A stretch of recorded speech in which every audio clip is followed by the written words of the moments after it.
The Sony PXW-X70 camcorder has a 1-inch 20 megapixel sensor, a Zeiss 12-power zoom lens, XLR inputs, and a removable XLR handle.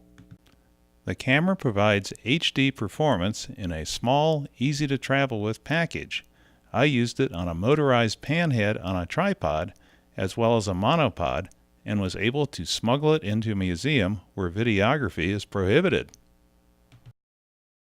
Richard Luckin recommended that I test my new camera down in Florida, where passenger rail service was crucial to the development of Florida.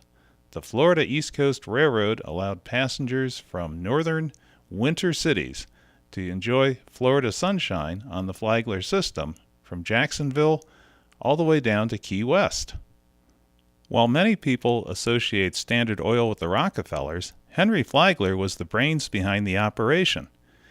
Naturally, he had to have a great winter home in Palm Beach, Florida.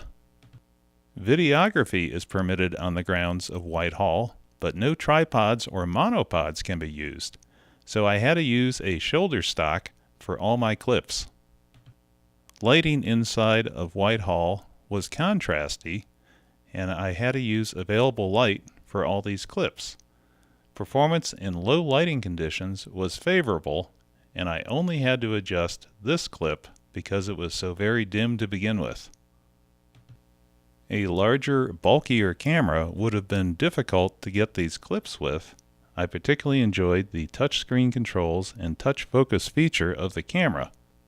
The lens is the 35mm equivalent of a 29 to 348mm lens, providing a 12x optical zoom.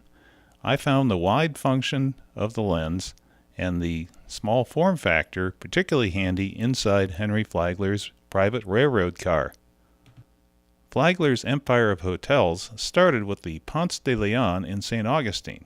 Built in 1888, it had electricity prior to the White House and a gold leaf rotunda ceiling. I used the wired remote, but found it to be a little bit flimsy. The wireless remote does not have good sensitivity from the backside of the camera. The 4K upgrade for this camera cost $250, but was a nuisance. I needed a Sony sales engineer to install it for me. For $2,000, this camera packs a lot of performance in a small package. I think I'm going to like it quite a bit. Downsides include the permanent lens, the wired remote, and the shared zoom focus ring. I like this camera. Thanks for listening.